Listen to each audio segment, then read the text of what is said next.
Hi,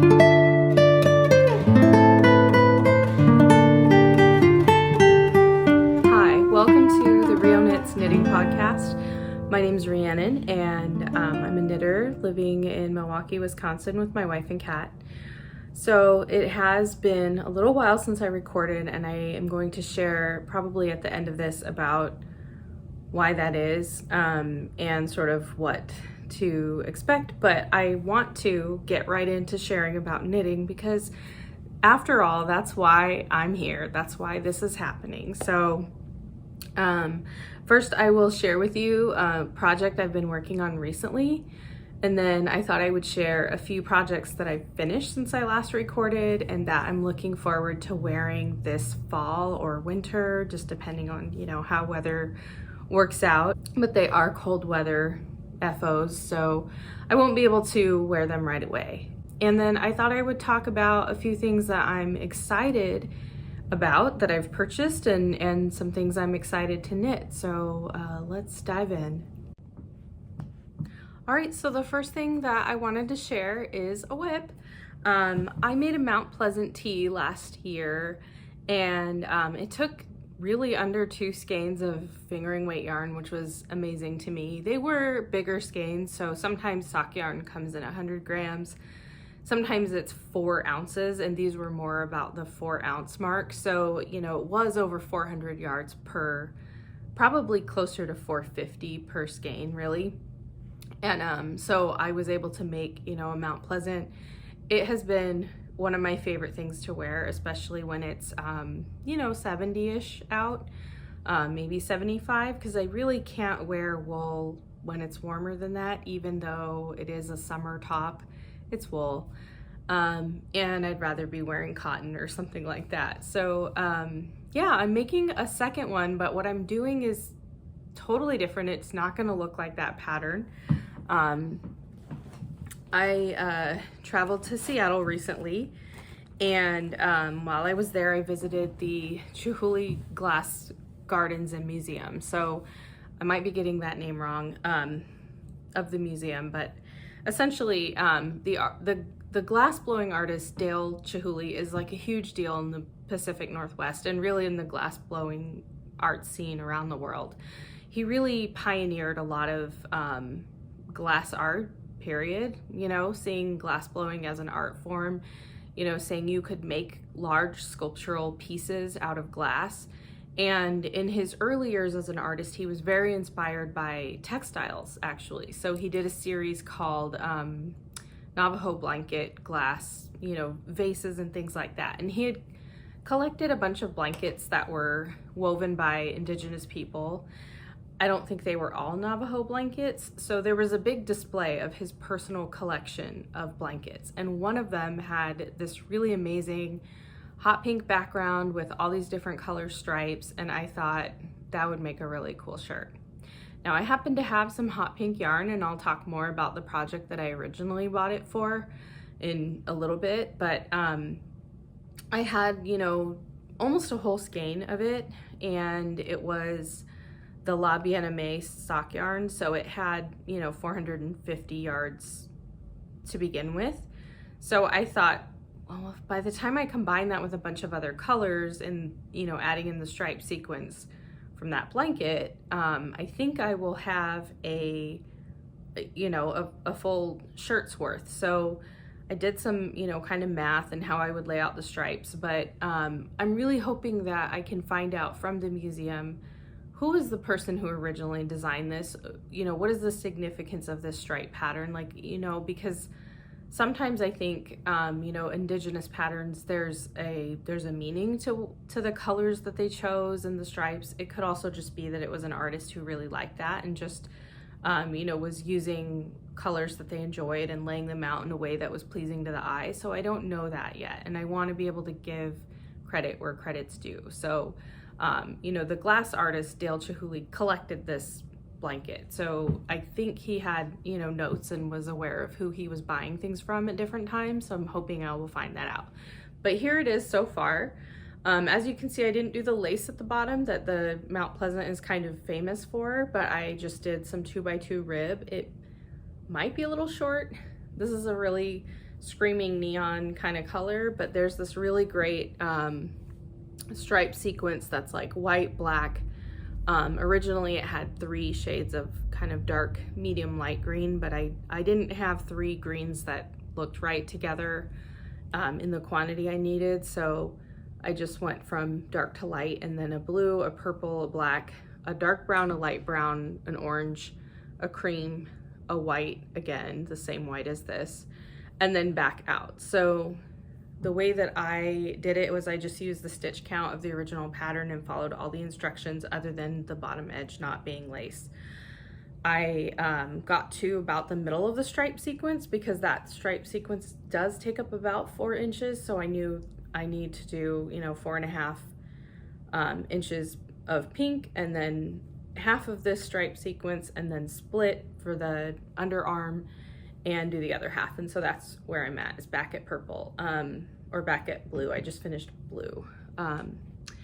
And all of these are mini skeins that I had in my stash, maybe 50, this bright green was a 50-gram skein I bought at one of the Chicago Yarn Con. This black is actually the leftover from my original Mount Pleasant. And I'm having a lot of fun knitting this. It's really bright and fun, and I think stripes kind of gamify the process of knitting even more. So it feels like, I'm always looking forward to like getting to the next stripe, or like I'm gonna end on this color or whatever. So I can have this really cool process. And I think what it's doing is it's making it possible for me to have a top that, one, is only using this, 95% skein that I had left over of the hot pink, but also I don't think I would wear something that was entirely hot pink, not this shade of like neon screaming pink. So I say as I'm wearing a very vibrant reddish colored shirt, but it's just like the neon's a little much for me. I don't know how great that looks, up against my face. I guess it's fine, but it's not my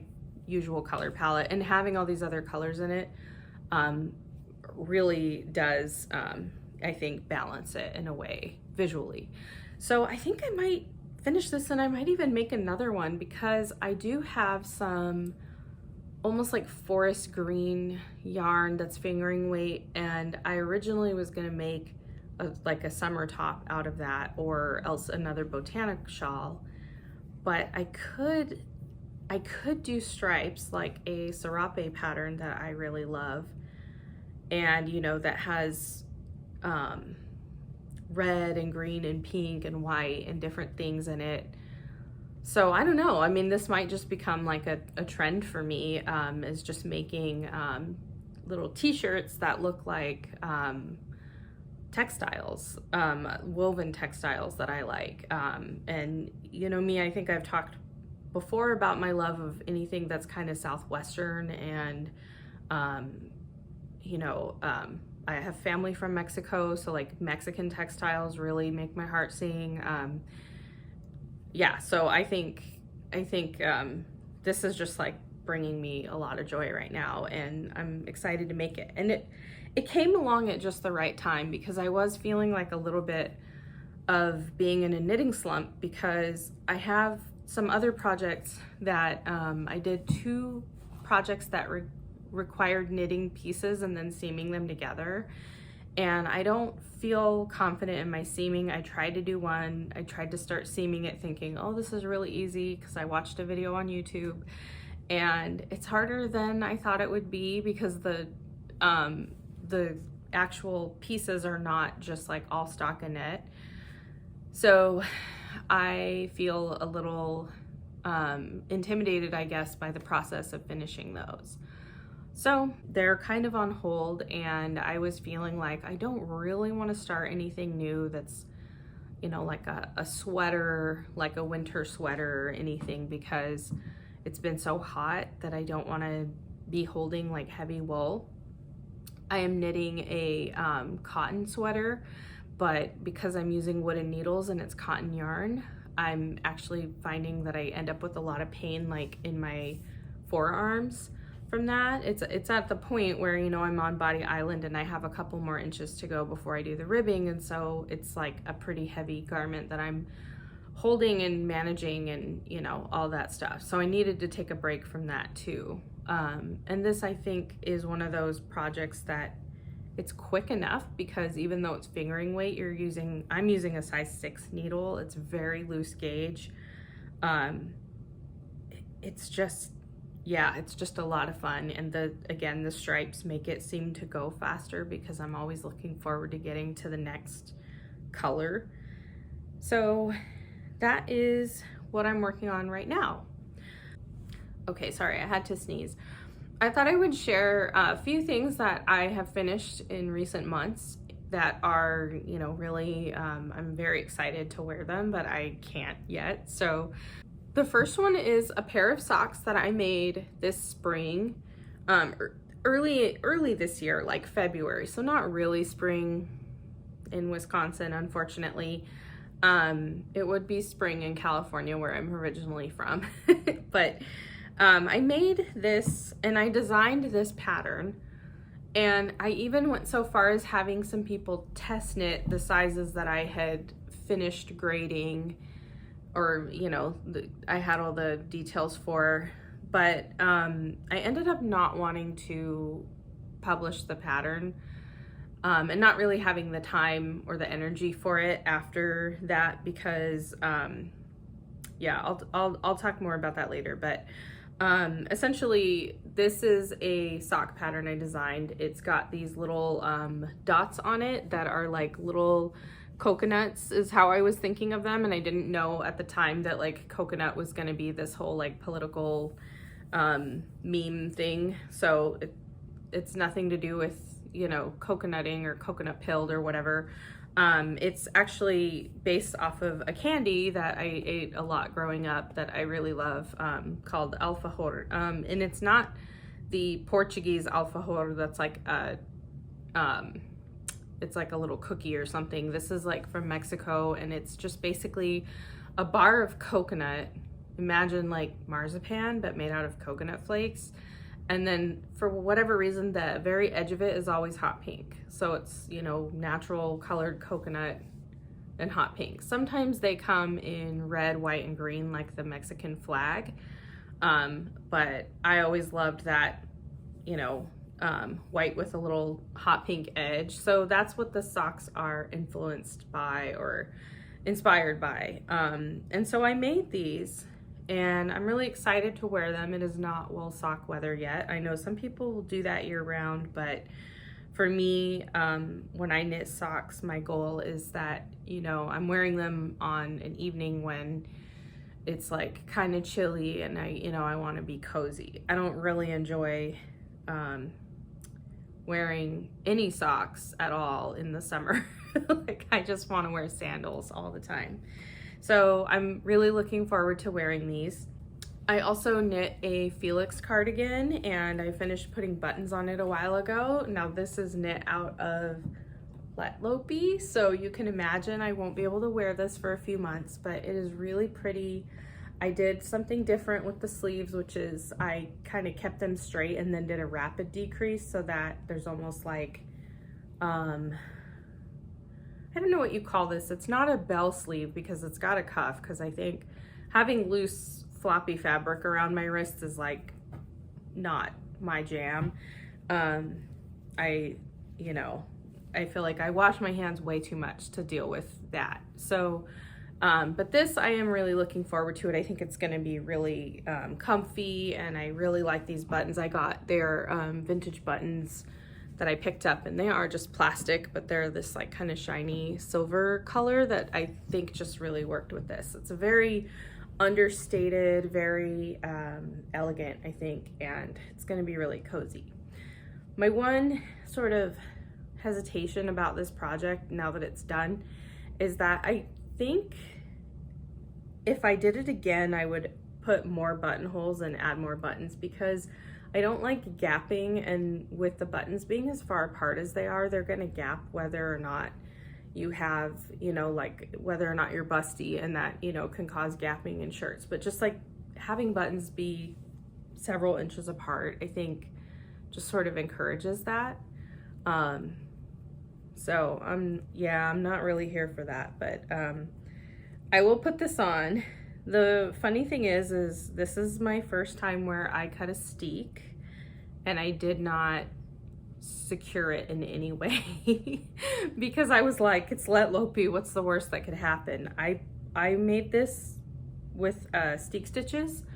I put a lot of them in. I think I did 7, a band of 7 stitches, so I could steek and have, you know, a good solid 3 stitches on either side. And oh, it's so pretty. I think it's really pretty. I think, you know, this is one of those things where there's always value in knitting like solid color garments with stockinette, even though they can be kind of boring to knit. They're just so wearable.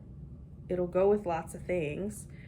And yeah, I'm really pleased with how this came out. I see it is gonna gap. I think it's just gonna do that because of the distance between buttons. So I really imagine that I'm gonna wear this unbuttoned more than buttoned though.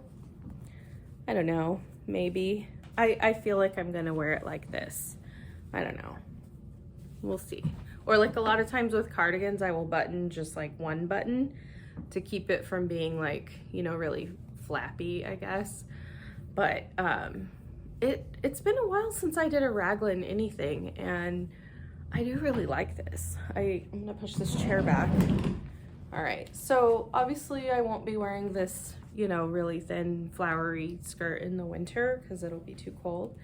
But I think this is a nice length to go with skirts. It's long enough that it's gonna be kind of warm.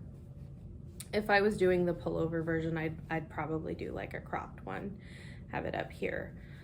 But yeah, I think this is cute, so yay. Okay, so the final thing that I'm really looking forward to wearing is my Painting Stripes. I had to think about the name. This is my Painting Stripes shawl. It is finished. It is huge. I don't even know how far back I would have to go for you to see it all, but it is, oh, that looks stunning. Wow, the camera really picks up the sharpness of the color contrast. So yeah, I had so much fun knitting this. I just really enjoy how the different angles kind of causes the stripes to appear wider or shorter. So like, I think where they are held out, they look like bigger stripes. And then because this section hangs a little more vertically, I just feel like the stripes look a little smaller, like on this part down here. It's got a lot of like optical illusion value going on, which I really love.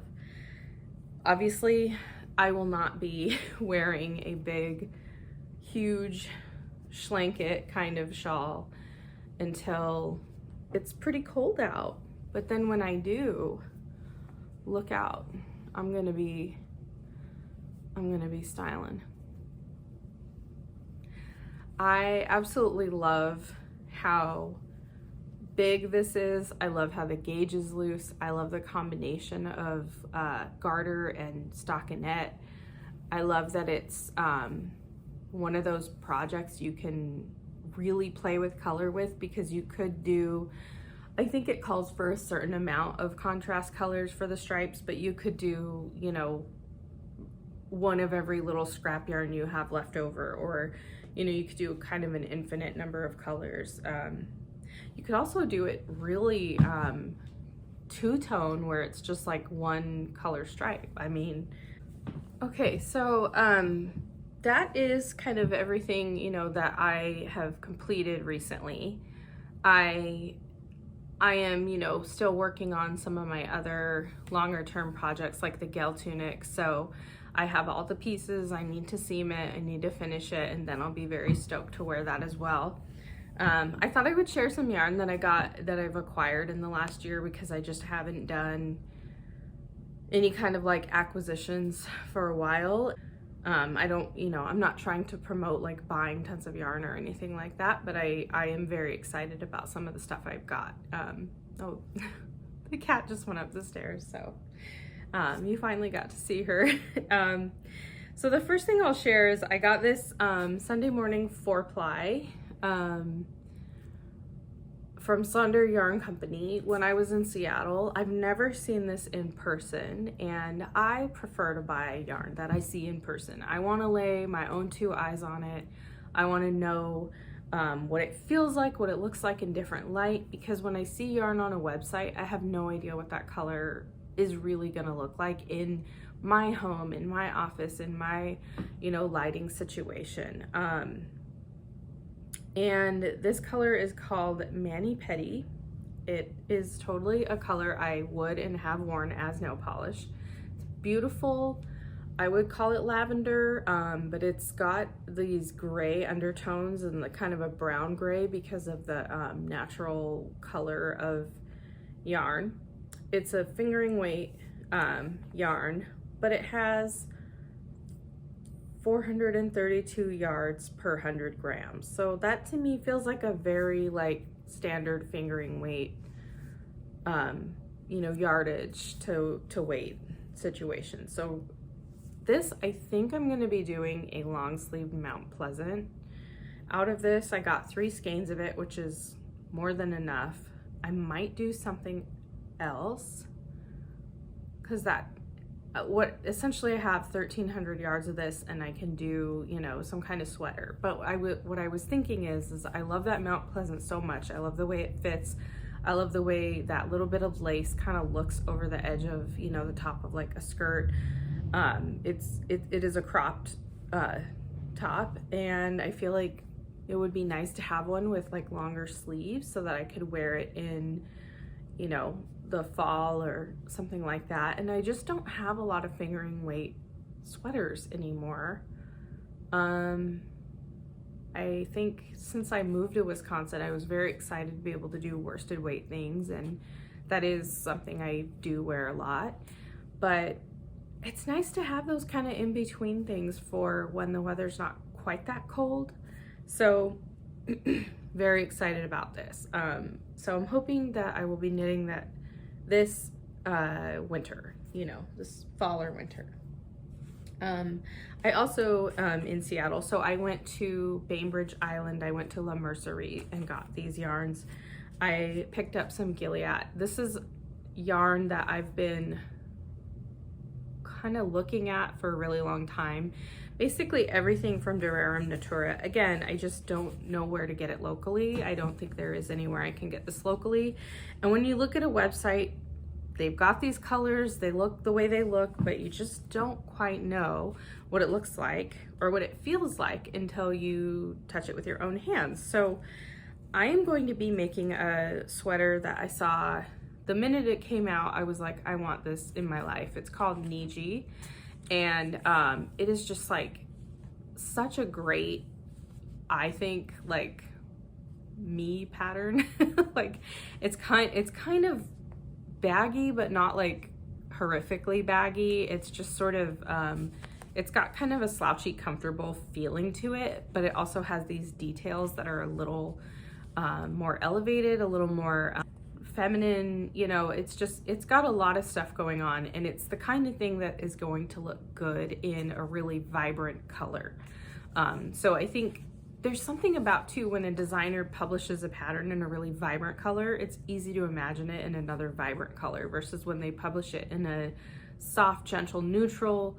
Maybe you start thinking about what it would look like in other kind of gentle, neutral tones, but it's just it was so easy for me from the beginning to say yes, that I think either red or turquoise or something really bright, and so looking at the Gilead or the Durarum Natura website and seeing this was the color I just kept coming back to. It's obviously the kind of thing that I love. It's kind of that purple red berry tone. To me it's very raspberry, boysenberry, again, it has these sort of tones in it from the yarn, the natural color of the wool being a mix of light and darks. Absolutely stunning. I can't wait to make it. I do think this is, for a worsted weight, it's a little light. I would have guessed it was DK if you didn't tell me it was worsted.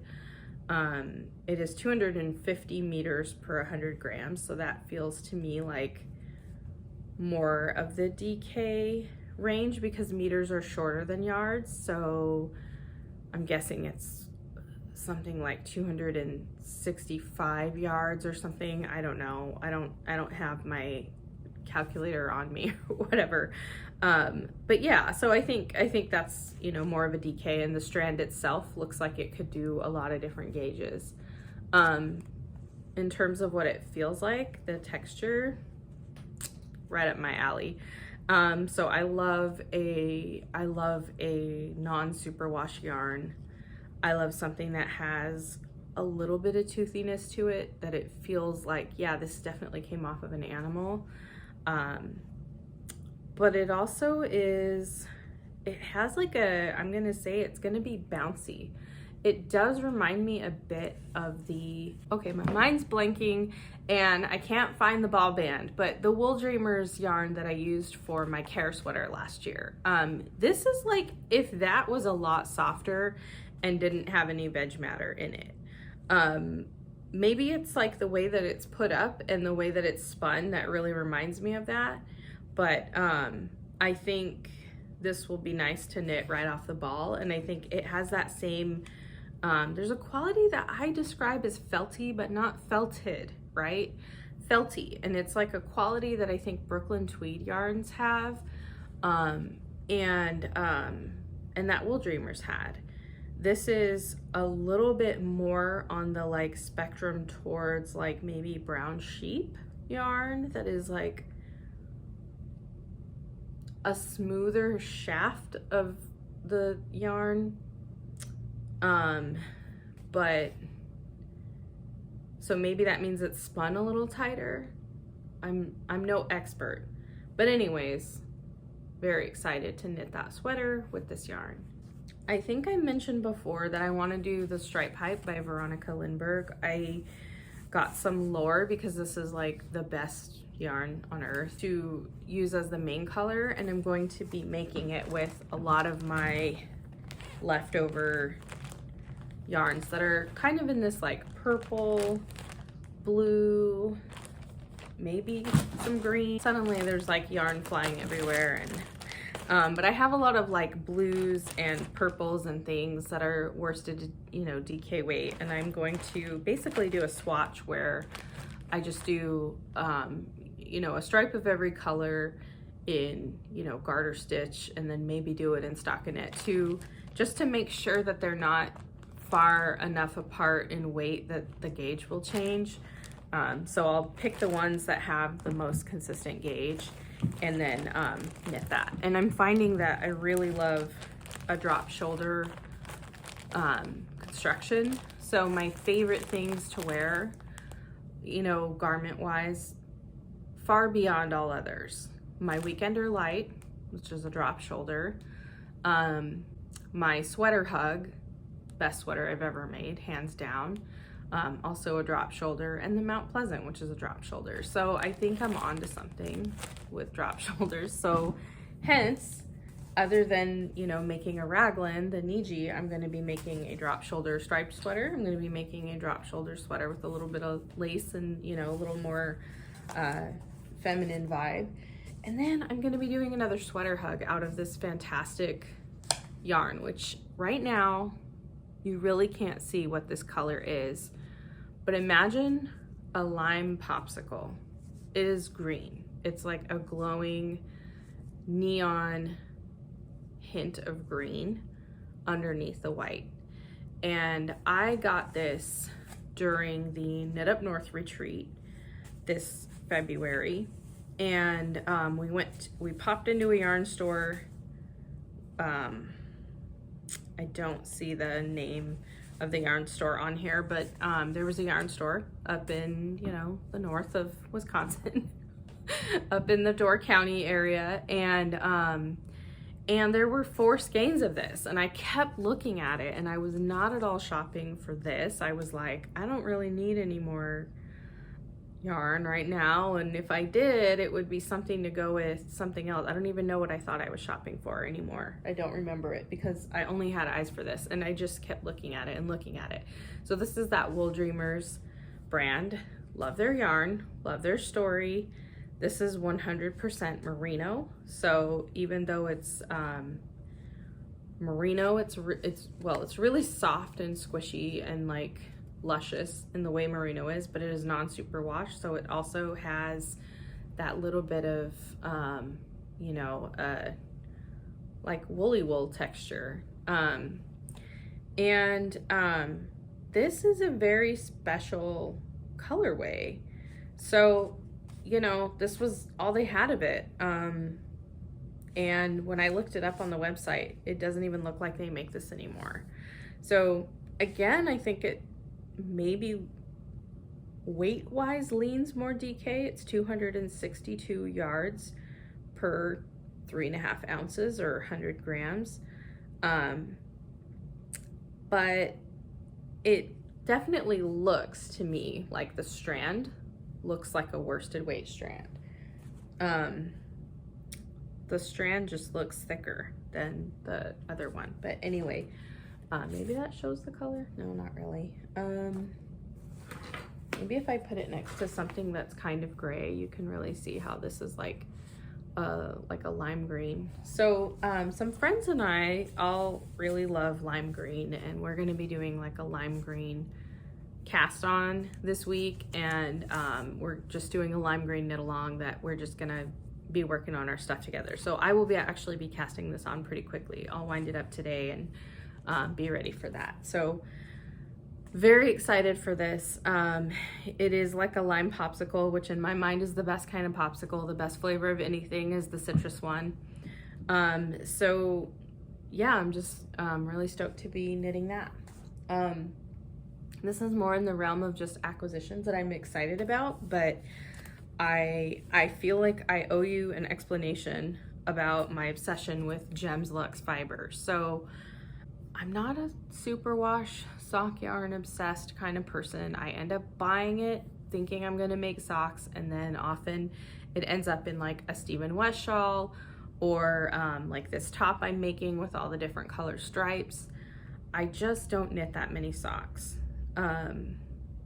But for many years, it was easy for me to not buy sock yarn, and some of the sock yarn in my stash, honestly, I bought it like to make somebody else socks, or I dyed it myself, or someone gave it to me as a gift, or like I loaded up a lot last year because I split the Farmer's Daughter Sock Squad subscription with my friend, and so I ended up with like 6 more full skeins of sock yarn and a bunch of minis, and you know, we basically either split them 50-50, or if there was a color that one of us liked more than the other, we just said, okay, that one's yours. And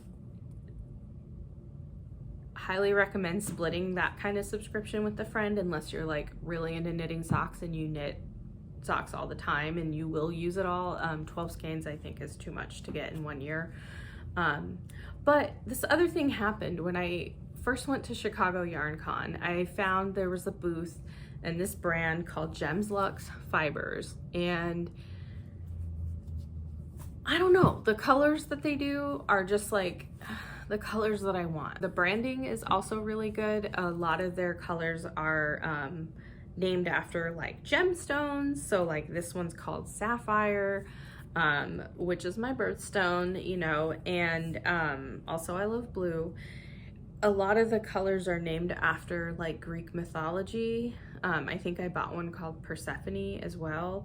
I mean, and just like their colors though are so good. So I bought a bunch of Gems Luxe at YarnCon 2023, and then I went back in 2024 and was like, okay, I'm gonna like look for like a darning egg. That was the thing I most wanted to buy. Did I find one? Absolutely not. Did I buy more yarn from Gems Luxe? You betcha. So I bought this one, and it's 65% superwash merino, 20% silk, and 15% yak. And I thought, I want to make a really, really luxury pair of socks out of this. I don't, for whatever reason, have any solid blue socks that I have knit. I don't know. And I do love the idea of buying, you know, something with like cashmere or yak or something that's like a little more luxurious. Oh my goodness. That's literally just somebody driving by with so much bass that it's like vibrating the windows of our house. So, wow, they're, yeah, they've got a lot of bass. So, anyway, I just really want to make myself a really nice luxury pair of socks, and I'll probably have to use like size 0 needles and, you know, some kind of pattern that's going to really bring out the luxe of it. I bought a second skein of that in this gray because I wanted to make, I was looking at like the turtle dove shawl, and then there are a couple others that are similar that are like those little small neckerchief kind of shawls, and I thought, you know, this would be like a good color for it. Now I'm not so sure, actually. But yeah, I got a second skein. I thought this gray was really nice too. It's like a silvery, but it's not light. It's a medium gray silver, I would say. Yeah, a medium silvery gray. Maybe it's just a little hint of brown in there. So those were all sitting in this really great basket that I got at YarnCon. It is really rigid, solid sides, which I have tried to make these kinds of baskets where you're basically wrapping fabric around a rope. It's a rope bowl kind of situation, but you're wrapping fabric around as you go. And I haven't had luck making one this sturdy, and I really liked also how it had handles. They, you know, did handles on it. So this was a really nice thing to get. If you saw inside, I've got this little needle gauge lantern moon. I've been really looking for more of these kind of tools that are small. So I got like a really small acrylic ruler situation, like gauge ruler.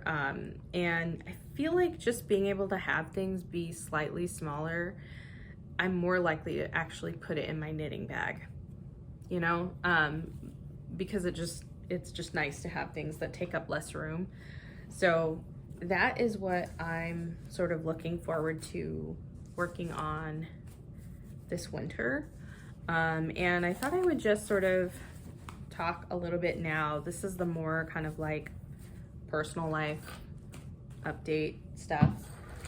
So if you are not into that, if you don't care, you were just here for the yarn, understandable. Thanks for watching. For anybody who's kind of more interested in like what I've been up to and like what is going to happen with this YouTube channel, I don't have solid answers, but I feel like I wanted to just share some things. So the first is that I started this YouTube channel when I first started getting serious about being like a knitter with a capital K, you know, like I really wanted to connect with other knitters, and I really wanted to have fiber friends. At that time, I didn't really know anyone who knitted. I knew a couple people. I was starting to go to some knitting groups in town, but then the pandemic hit and basically shut that down. So I didn't feel like I had a fiber community, and living where I lived at the time, I was in Portland, Oregon, which is like this big hub of the knitting world, but also felt very like, I don't know, like I guess a lot of the community was oriented around stores that were really far from where I lived, and so it was like a 45-minute drive just to like go there for a knit night. I had a store in my neighborhood that I loved, but for whatever reason, the community just never really like rallied around that store. And so it's now gone, and that's really sad because it was a great store. The owner was awesome.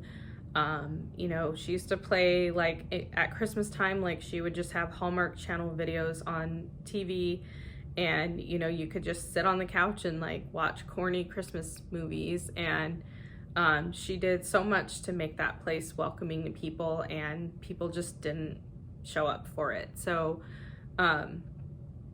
it definitely felt like I was living in a place where if you started knitting 5 to 10 years before I did and made friends, then you were like part of the community, but that the community was sort of at capacity and people didn't want to make new friends. That's not everyone's experience of it, but that was mine. And so this YouTube channel was really a way for me to connect with people too and show them like, yeah, I'm serious about knitting, and I want to have fiber friends, and I want to be able to talk knitting with other people. I think it's really awesome, like hearing what other people are working on and sharing that.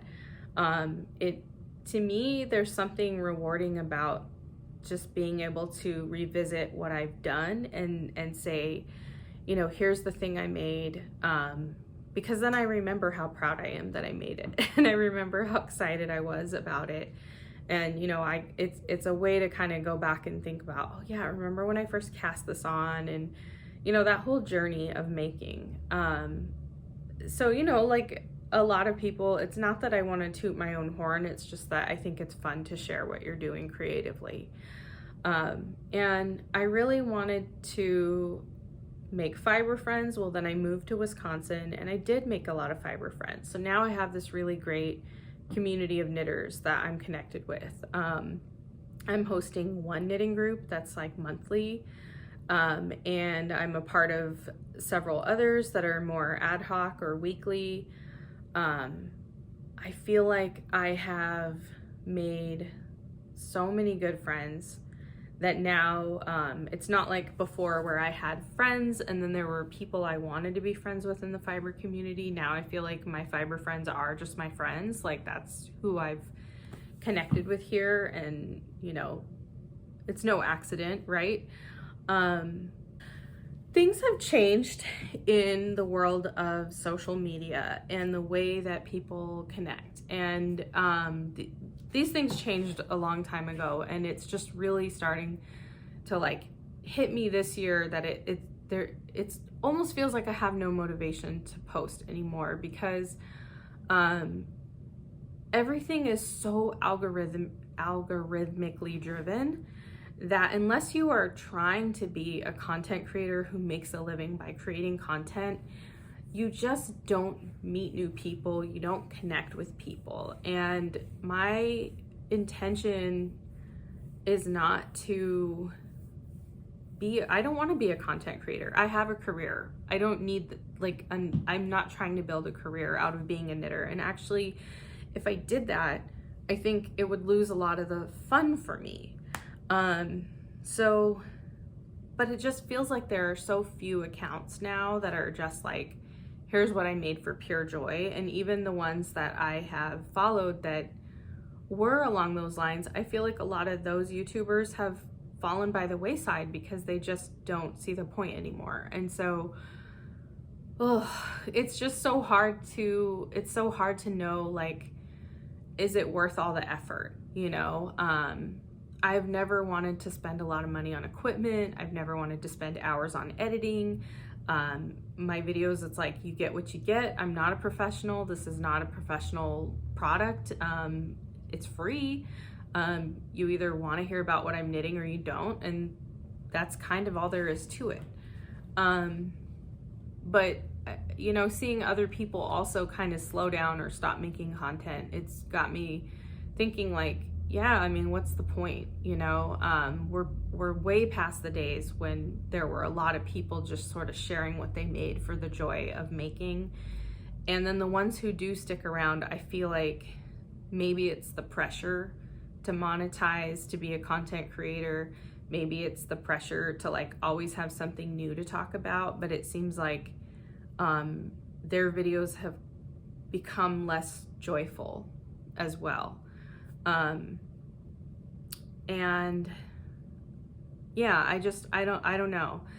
Another thing that's kind of really coming, that's really come to a head in my life is just like how the pressure to be more than just a knitter manifests in online spaces. So I have talked about, like, I designed these socks because I wanted them to be in the world, right?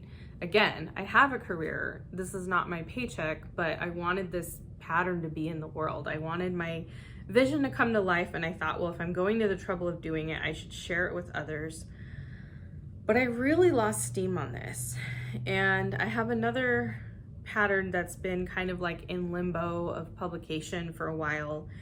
And because of the duration of time that it's been in limbo, I've really lost steam on that too. And I kind of just don't care anymore. I don't want to design things. There are far too many knitting patterns coming out all the time. All the time. So many of them are coming out, and what I hear again and again is like, you know, people jump on the bandwagon and then they're like, oh, I didn't like how that pattern was written. So even in my own like knitting life, I'm turning more and more to patterns that are by designers who have a large body of work, probably have some kind of professional training, and where I continuously hear good things about it. So I'm looking at knitting something by Isolde Teague in the future. I'm looking at knitting something by Veronica Lindbergh, because I've heard some negative, but I've also heard a lot of positive about her patterns, you know, and I feel like I just don't have the energy to knit anything by you know, someone who's like churning stuff out that isn't necessarily like well written. So when I hear a lot of stuff about like this never fits, I'm just like not interested in making that. And I just don't want to be another designer who's contributing to that either, where it's like, oh, here's another pattern. It's not perfect. There are errors. There are mistakes. You know, it only fits if you have a body that's shaped like mine or whatever. I just don't want to contribute to that, and I don't need to. And so I feel like I just don't care. Yeah, so that, but I think like it's taken me a long time to just like fully embrace the fact that I don't care, because there is this pressure that if you want to connect with people online, make new fiber friends, you know, have fiber friends in other cities, like have connections to, you know, yarny corners of the world, it's like you have to be a designer, or you have to be a dyer, or you have to be like someone who's doing something that is like career-ish in that fiber space. It's like not enough to just be like, I love knitting, you love knitting, let's be friends. And again, the algorithms are working against us, so I don't even see content from people I follow. That, you know, when I follow them just because I really liked their pressed flowers sweater or whatever, you know, like I think it's just becoming like really hard to justify any of this extracurricular stuff, when it's like in the beginning that was sort of a way to like put myself out there and like make friends, and then now that's not even working. And I don't want to do it for a living. I just don't. So yeah, that's kind of where I'm at. And I feel like even with my you know, shitty YouTube content, like it's still a lot of work. I have to sit down and record. I have to like, you know, gather all the things I'm going to be showing off and then put them back away when I'm done. And I have to, you know, remember to talk through things, and I have to have notes. Today I didn't have notes. Maybe you could tell, I don't know. But, you know, to tell you about like the fiber content, to tell you what I'm going to make, I have to go, you know, find the images from the internet that I'm going to insert in the video, and I have to, you know, actually edit out the times that I said or like my cat was eating loudly if I can, you know, all of that kind of stuff that I think just sort of makes it extra work. It's just extra work. And for what, you know? Yeah, I don't know. Another thing that happened, I'll just be, you know, honest, is that last year I helped unionize my workplace, and that ended up taking up a lot of time. It was so awesome, so worth it. I'm glad I did it. And then I ended up not working there anymore. And I started a new job this spring, and it has been a big step for me to start this new job. I've been yeah, just like really adjusting. So adjusting to doing something different and new and unlike what I had done before, and with fewer, fewer people guiding me. So essentially, I'm in a leadership position now, and I don't have somebody I report to directly to tell me, here's what you need to do. Like I have to be really independent and, build my own schedule. And also it's my first time in this kind of position. So I just feel like I'm making it up as I go along, when I'm just sort of like, well, this has to be done, so I'll do that, and then I'll do that next. And, deadlines are sometimes there and that helps, and sometimes they're not. So I'm just having to figure out a lot right now. And so it's like, things are more busy and things are more, there's just more change, in my life. And then, when you layer that with like, I haven't met new people or made new friends through Instagram or YouTube or anything like that in a long time. The Making app like just didn't make it. And I think because people are just tired of new platforms. Like I think there's definitely like a social media platform fatigue going on. Like there hasn't really been anything new that's caught on. Even though, I think like there could be, I think maybe we're all just kind of tired of being like mediated through screens, and we just want more in-person time. I know that I've been like really loving my knit nights and meeting new people through in-person knitting.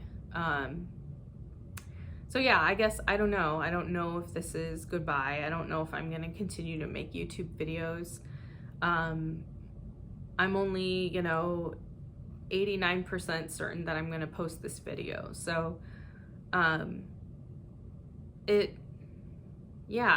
hard to step away from things, but I think when the reward is like less and less and less over time, it might be time to cut your losses. So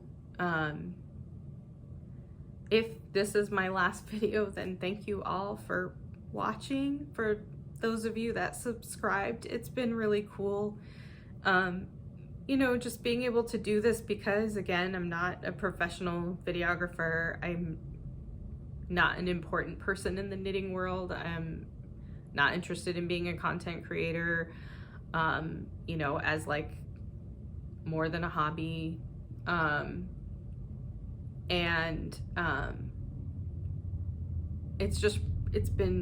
It's cool to just try new things, and I feel proud of myself that I tried a new thing, and that I made a YouTube channel and like put my knitting out there to share what I consider to be my art with the world.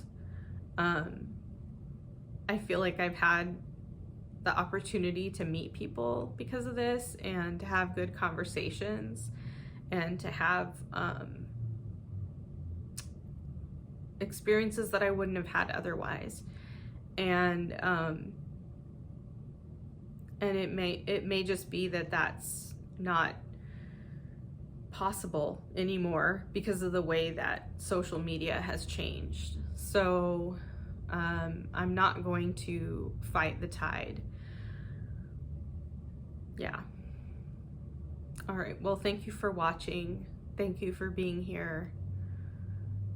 Thank you for all the knitting that you've done, that you've told me about, that you've shared with me. I'm still going to be on Instagram. I'm still on Ravelry, even though I don't use it very much other than to search for things. But yeah, maybe I'll be back here, but probably not. So, I appreciate you. I appreciate every one of you. Thanks. Bye.